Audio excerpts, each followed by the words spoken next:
نحمده ونصلي على رسوله الكريم اما بعد قال الله تبارك وتعالى اعوذ بالله من الشيطان الرجيم بسم الله الرحمن الرحيم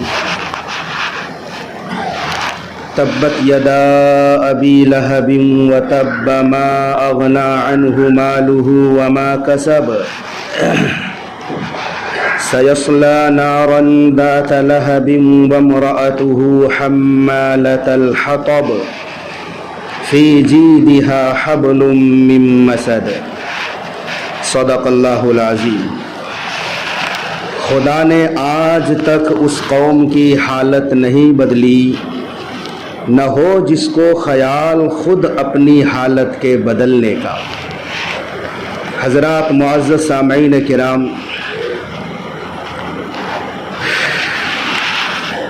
میں نے سورہ تبت یدا ابی لہب کی تلاوت کی ہے۔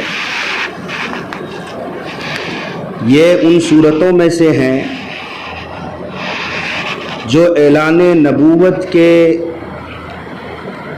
کچھ دنوں کے بعد ہی نازل ہو گئی تھی، اور یہ وہ سورت ہے جو تقریباً ہر مسلمان کو یاد ہوتی ہے۔ آپ حیران ہوں گے کہ نبی کریم صلی اللہ علیہ وسلم کے زمانے میں خود مکہ کے اندر آپ کے دشمن ہزاروں تھے، جانی دشمن تھے،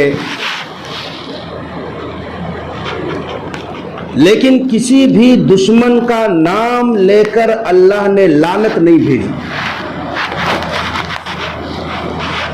صرف ایک شخص ہے، دشمن تو ہزاروں ہیں، جو خون کے پیاسے تھے،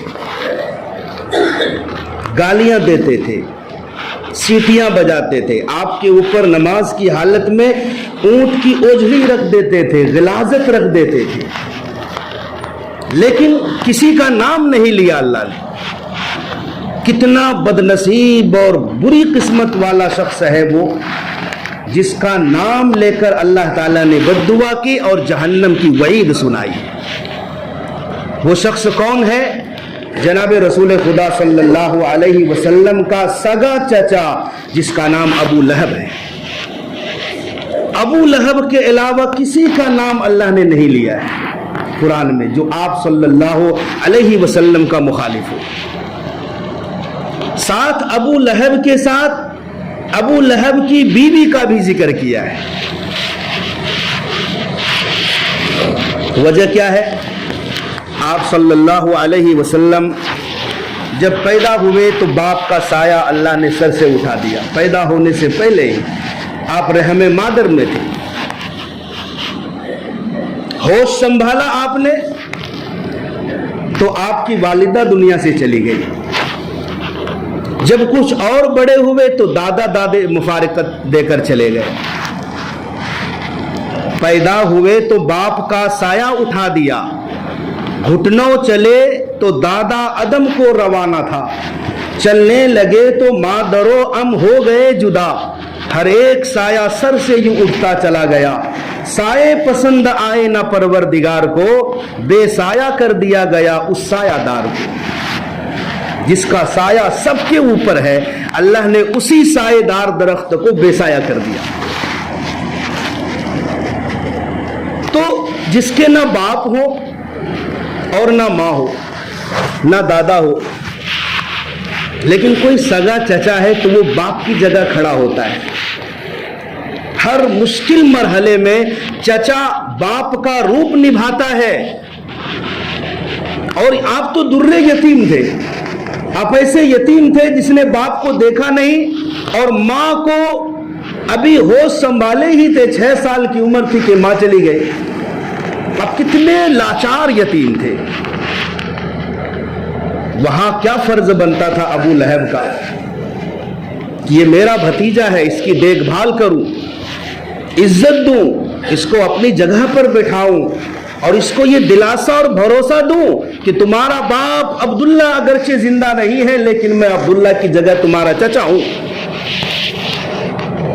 لیکن حیرانگی ہوتی ہے جب آپ نے اعلان نبوت کیا اور اللہ تعالیٰ نے آیت اتاری وَأَنذِرْ عَشِيرَتَكَ الْأَقْرَبِينَ، اے نبی آپ اپنے قریب ترین رشتہ داروں کو ڈرائیے۔ تو آپ نے سوچا، ایک طریقہ اختیار کیا، وہیں بغل میں ہی صفا پہاڑ تھا، وہ صفا پہاڑی جہاں سے حج اور عمرے کی صحیح کی سٹارٹنگ ہوتی ہے، تو اس زمانے میں ہو سکتا ہے خاصی بلندی پر وہ پہاڑ ہو، تو صفا پہاڑی پر آپ صلی اللہ علیہ وسلم اوپر چلے گئے اور وہاں سے آواز دی، یا صباحا۔ یہ وہ آواز تھی اہل عرب کے لیے، خصوصاً مکے کے قبائل کے لیے، کہ لوگ ڈر جاتے تھے اس آواز کو سن کر۔ یا صبا کہنا تھا کہ لوگ سمجھ جاتے کہ کوئی خطرناک دشمن ہمارے اوپر حملہ کرنے والا ہے، اور وہ دشمن صبح صبح حملہ کرنے والا ہے، اسی لیے یا صباحا، ہائے صبح تمہاری ہلاکت ہو۔ یہ سننا تھا کہ لوگ گھبرا گئے۔ آپ نے ایک ایک قبیلے کا نام لیا، اے بنو قریش، اے بنو ہاشم، اے بنو عبد المطلب، اے بنو عبد مناف، ایک ایک کا نام لیا، خاندانوں کا نام لیا اور قبیلوں کا نام لیا، سب کے سب جمع ہو گئے صفا پہاڑ کے دامن میں، اور آپ ہیں اوپر چوٹی پر۔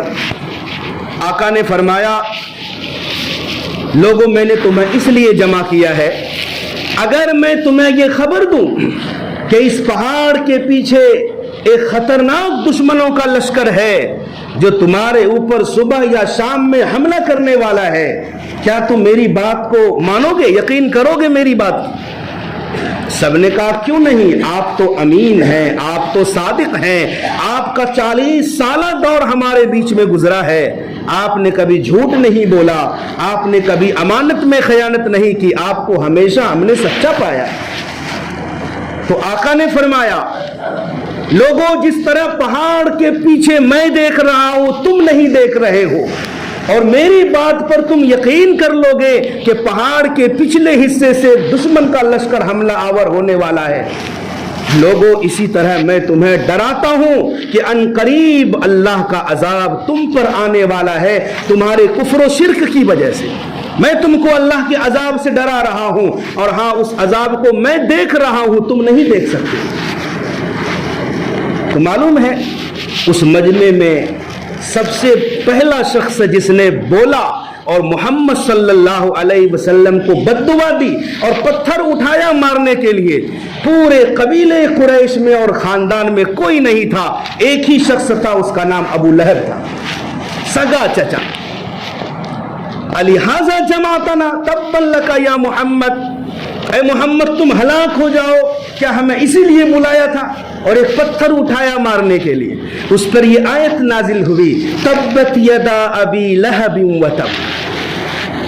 بتاؤ، سگا چچا اگر مارے گا تو دوسرا کوئی چھوڑے گا؟ نہیں چھوڑے گا۔ سگا چچا ہی مارنے پر آ جائے، دشمنی پر تل جائے، تو دوسرے کو اور بہانہ اور موقع ملتا ہے۔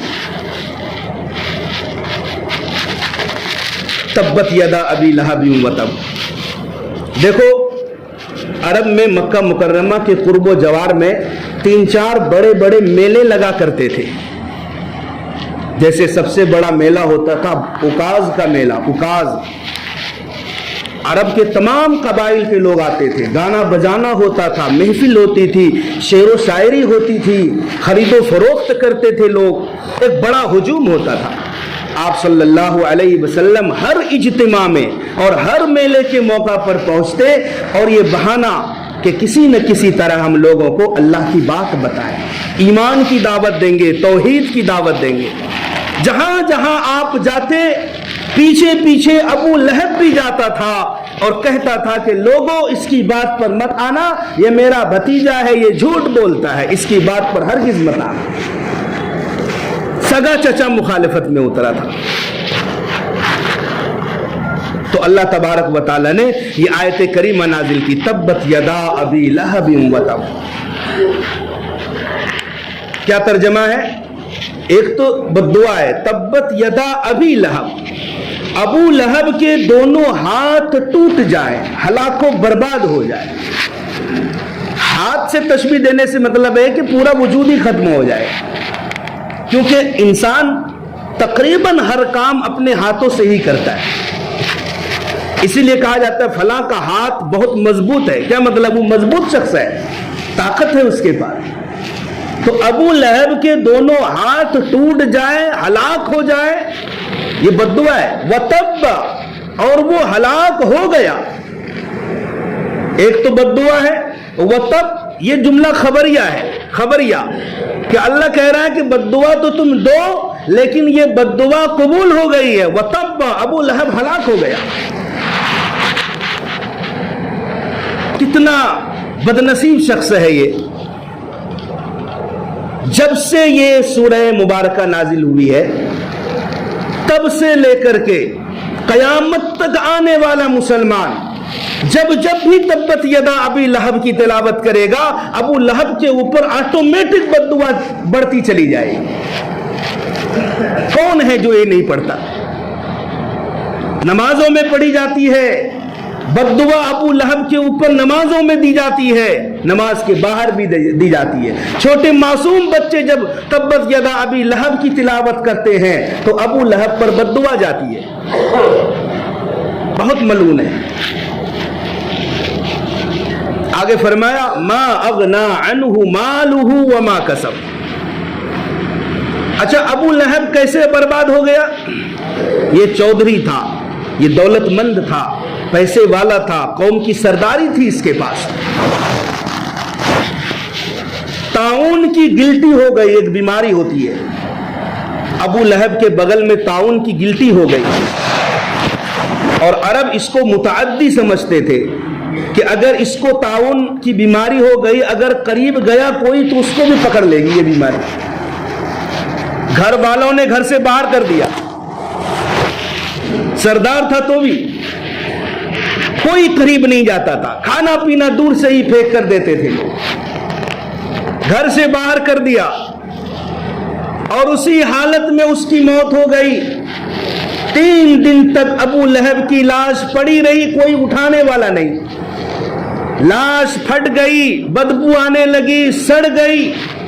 بالآخر مزدوروں کو اجرت دے کر اس کی لاش کو اٹھوایا، اور مزدوروں نے لکڑی کے ذریعے سے لاش کو ہٹایا اور ایک گڑھے میں جا کر دفن کر دیا۔ یہ تو دنیا کا معاملہ ہے، اور آخرت کا عذاب تو برحق ہے۔ ما اغنا عنہ مالہ وما کسب، نہیں کام دیا ابو لہب کے مال نے، نہ اس کی کمائی نے، مال نے نہ اس کی کمائی نے۔ ابو لہب کہا کرتا تھا کہ محمد جس عذاب کی وعید ہم کو سناتا ہے، جہنم کے بارے میں ڈراتا ہے، میرے پاس اتنا پیسہ ہے، میرے پاس اتنی اولادیں ہیں کہ اگر وہ عذاب ہم پر مسلط ہو بھی گیا تو ہم مال اور اولاد فدیے میں دے کر اس عذاب سے بچ جائیں گے۔ تو اللہ نے کہا ما اغنا عنہ مالہ وما کسب، ابو جہل کو اس کے مال نے اور اس کی کمائی نے کوئی فائدہ نہیں پہنچایا، دنیا میں بھی نہیں پہنچایا کہ ذلت کی موت مرا، اور آخرت میں بھی نہیں پہنچائے گا، کیونکہ وہاں مال اور اولاد تو کچھ کام سے آئے گا ہی۔ کمائی میں اولاد بھی داخل ہے، اولاد کو بھی کمائی کہا گیا ہے۔ تو نہ ابو لہب کا مال کچھ کام آیا نہ اس کی کمائی۔ مال تو آدمی کو کبھی فری میں بھی مل جاتا ہے، وراثت میں مل گیا مال، کوئی کسی کو گفٹ کر دیا، ایک تو وہ مال ہے، ایک ہے اس مال کے ذریعے سے کمانا، کما کر آدمی حاصل کرتا ہے۔ تو ابو لہب کے دونوں طریقے کے مال، اگر وہ وراثت میں مال ملا ہے تو وہ بھی کام نہیں آیا، اور کمائی کے ذریعے سے جو اس نے کمایا ہے یا اس کی اولاد ہے تو وہ بھی کام نہیں آئی۔ انسان کبھی مال پر اور اولاد پر اکڑ جاتا ہے، یہ اکڑنے کی چیز نہیں ہے۔ کیا صحابہ کے پاس مال نہیں تھا؟ اس امت کا سب سے بڑا سیٹھ سیدنا عثمان غنی رضی اللہ تعالیٰ عنہ، سب سے بڑا سیٹھ امت کا، کیا وہ مالدار نہیں تھا؟ کیا کبھی اکڑے؟ ارے ایسی انکساری والی زندگی گزاری عثمان غنی رضی اللہ تعالی عنہ نے، ایسی کفایت شیاری کے ساتھ کہ گھر میں جب دیپ جلتا، چراغ جلتا، تو عثمان غنی ڈانٹتے اپنے گھر والوں کو کہ چراغ کی بتی تم نے موٹی کیوں کر دی ہے، اس میں تیل زیادہ خرچ ہوتا ہے، چراغ کی بتی کو پتلی کرو، تیل کم خرچ ہوگا۔ اور دریا دلی کیا ہے؟ ملک شام سے 700 اونٹوں پر لدا ہوا سامان ہے، 700 اونٹوں پر، اور کہا کہ میں نے اہل مدینہ پر سب خیرات کر دیا، دے دیا۔ میرے بھائیوں، عثمان غنی رضی اللہ تعالیٰ عنہ کا آج بھی فندق عثمان مدینہ منورہ میں بڑا شاندار ہوٹل ہے، اور نہ جانے کتنی پراپرٹی عثمان غنی کے نام سے ہے۔ انہوں نے وقف کر رکھی تھی اپنے زمانے میں۔ وقف کا بڑا ثواب ہے۔ کسی نے اپنی جائیداد کو، گھر مکان کو، زمین کے ٹکڑے کو اللہ کی رضا کے لیے ثواب کی نیت سے مسجد مدرسے میں، دینی کاموں میں، رفاع عام میں دے دیا، اس کا تسلسل یہ ہے کہ مرنے کے بعد بندہ قبر میں جائے گا، قیامت تک قبر میں رہے گا، ثواب کا سلسلہ جاری رہے گا۔ یہ صدقہ جاریہ ہے، اس میں دوام ہے۔ کوئی کنواں کھدوا دے، کہیں پانی کا انتظام کر دے، کوئی بچہ پڑھ رہا ہے، قرآن شریف نہیں ہے، قرآن دے دے ہدیے میں، یہ سب صدقہ جاریہ کی چیزیں ہیں۔ تو عثمان غنی رضی اللہ تعالیٰ عنہ نے ایسا ہی کیا تھا۔ مسلمان غربت کی حالت میں تھے، عثمان غنی نے اس وقت خطیر رقم دے کر مدینہ منورہ میں کنواں یہودی سے خریدا اور مسلمانوں پر وقف کر دیا تھا۔ لوگوں نے سنبھال کے رکھا عثمان غنی کی جائیداد کو۔ آج ان کے نام سے پانی کا بل بھی آتا ہے، اور ان کے نام سے بڑی پراپرٹی ہے، دنیا بھر کے غریب مسلمانوں کی مدد ہوتی ہے۔ کیا صدقہ جاریہ کر کے گئے عثمان غنی، یہ سیٹ تھے اس امت کے۔ ہمارے ہندوستان میں لاکھوں ایکڑ پر پھیلی ہوئی زمین جائیداد ہمارے بزرگوں کی دان کی ہوئی ہے، مسلمانوں نے وقف کی ہے اللہ کی رضا کے لیے۔ مسجدوں کو دے دی، زمین مدرسوں کو دے دی، عیدگاہ کو دے دی، قبرستان کو دے دی۔ یہ اوقاف ہے جو آج کل بل پاس ہو رہا ہے۔ لاکھوں ایکڑ زمین ہے، ہزاروں مدرسے مسجدیں ہیں اوقاف کی زمین پر، قبرستان ہیں اور عیدگاہ ہیں، یہ ہمارے بزرگوں نے دی ہیں۔ لیکن یہ کھٹک رہی تھی فرقہ پرست طاقتوں کی آنکھوں میں، اور ہماری زمینوں کو جو دان کی ہوئی زمین ہے ہڑپنے کی سازش ہے، مسلمانوں کو بے دخل کرنے کی سازش ہے۔ میرے بھائیوں، افسانہ سنانا تو میری عادت نہیں ہے، لیکن آج ایک افسانہ میں سنا رہا ہوں جو کہیں پڑھا تھا، اور مکمل ہماری امت مسلمہ کے اوپر وہ صادق آتی ہے کہ ایک شخص نے ایک مرغا پالا تھا اور مرغا کو ذبح کرنا تھا، لیکن اس نے سوچا کہ ایک بہانہ بنا کر ذبح کرنا، ذبح تو کرنا ہی ہے، کاٹنا ہی ہے، لیکن ایک بہانہ بنانا ہے تاکہ مرغا لاچار ہو جائے اور اپنے آپ کو حوالے کر دے، سرنڈر ہو جائے۔ تو اس نے مرغے کے خلاف قانون بنانا شروع کیا۔ دیکھو، تم جو صبح صبح اٹھ کر بانگ لگاتے ہو، اذان دیتے ہو نا، کل سے بند۔ تو مرغا نے کہا ٹھیک ہے حضور، جان پیاری ہے، ہم کل سے اذان نہیں دیں گے، بانگیں گے نہیں، آپ کی نیند میں کوئی خلل نہیں ہوگی۔ کہا ٹھیک ہے، مرغے نے اذان دینا بند کیا۔ کہا ٹھیک، دیکھو یہ جو تم پنکھ پھڑ پھڑاتے ہو نا، کل سے یہ بھی بند ہے۔ مرغے نے کہا جی حضور نہیں ہوگا۔ یہ قانون لاتا گیا مالک، مرغا مانتا گیا۔ بالآخر قانون پہ قانون اتنا آیا کہ مرغے کو کہا کہ تم اب مرغی بن کر رہنا پڑے گا تمہیں۔ مرغے نے کہا ٹھیک ہے حضور، جان پیاری ہے، مرغی بن کر رہیں گے۔ تو ایک دن مالک نے کہا کہ دیکھو اب تم مرغی بن کے کافی دن ہو گئے، اب سے کل سے تم کو انڈا بھی دینا پڑے گا۔ مرغا تو انڈا دے گا نہیں میرے بھائی۔ موت کا بادل منڈلانے لگا، موت سر پر دیکھا مرغے نے، تو مالک نے کہا کہ کیوں چلاتے ہو, کیوں رو رہے ہو, موت سے ڈر رہے ہو؟ کہا میں موت سے نہیں ڈر رہا ہوں, میں اس لیے رو رہا ہوں کہ میری موت انڈے پر آ رہی ہے. کاش میں آپ کا پہلا قانون نہیں مانا ہوتا تو میری موت اذان پر آتی, وہ اچھی موت آتی, یہ مرغے والی موت نہیں آتی. اگر میں نے آپ کا قانون نہیں مانا ہوتا شروع والا, نہ مجھے مرغی بننا پڑتا نہ انڈا دینا پڑتا.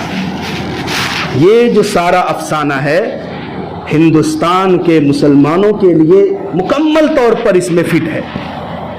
قانون پر قانون ہم مانتے گئے. آج کا مسلمان لاچار ہے, بے بس ہے, پانی کے سطح پر بہتے ہوئے خس و خاشاک ہے, تنکے ہیں, گھاس پودے ہیں جن کی اپنی اصلی کوئی طاقت نہیں ہوتی. پانی کے دھارے جس طرف بہا لے جائیں وہ خس و خاشاک چلے جاتے ہیں.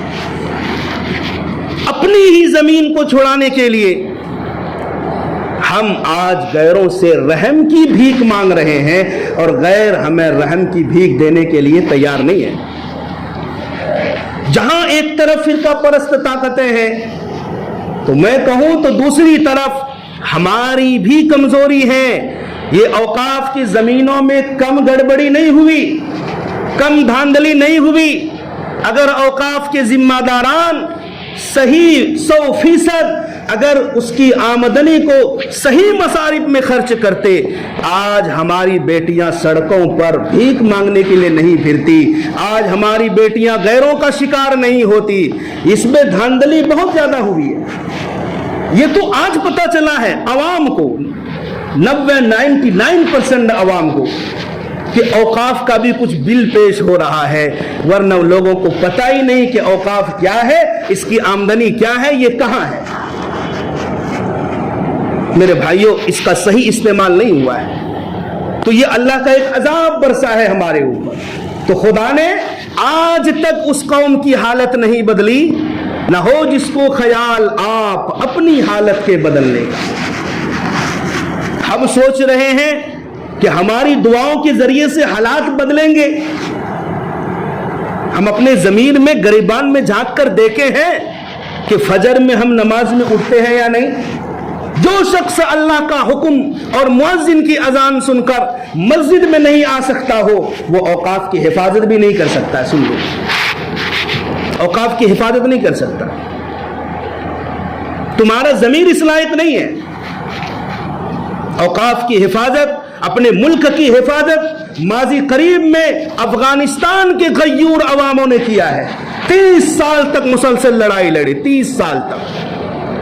20 سال تو امریکہ خود لڑا ہے, 32 ملکوں کی فوج ناٹو کو لے کر کے. اس سے پہلے 10 سال اور لوگوں نے لڑائی لڑی. لوگوں کا گمان تھا صرف 10 دن میں اینٹ کی اینٹ بجا دیں گے اور افغانستان کے غیور عوام کو ہلاک کر دیں گے. 20 سال تک سپر پاور امریکہ 32 ملکوں کی فوج لے کر اترا, اور اللہ نے آج وہ دن دکھایا کہ پہلے سے زیادہ مضبوط افغانستان کے غیور عوام ہیں.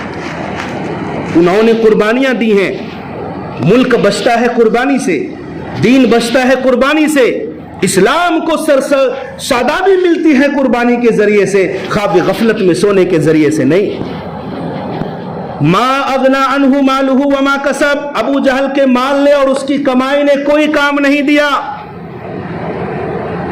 آج جسے 4 پیسے مل جائیں 7ویں آسمان پر دماغ پہنچ جاتا ہے. جس کو حکومت مل جائے وہ اپنے آپ کو خدا کہنے لگتا ہے. ارے فرعون کو بھی حکومت ملی تھی, اللہ نے کیسا انجام کر دیا ہے, ذلیل و خوار پانی میں ڈبو کر موت دی ہے. نمرود بھی کہتا تھا میں خدا ہوں, لنگڑے مچھر کے ذریعے سے موت کا اعلان کروایا ہے. قارون سمجھتا تھا میرے پاس تو دولت ہے, خزانے ہیں, اور خزانوں کے بے شمار چابیاں لے کر کے نوجوان اور پہلوان اور پوری جماعت چلتی تھی. قارون مست رہتا تھا. قارون کے مال نے بھی کوئی کام نہیں دیا. وَخَسَفْنَا بِهِ وَبِدَارِهِ الْأَرْضِ, قارون اپنے محل اور خزانوں سمیت زمین میں دھس گیا. تو مال بذات خود انسان کو نہ عزت دے سکتا ہے, نہ انسان کے براہ راست کام آ سکتا ہے. جب تم مر جاؤ گے بتاؤ تمہارے ساتھ کیا جائے گا؟ صرف ایک کفن, 2 چادر سفید, اندر انسان سہما ہوا.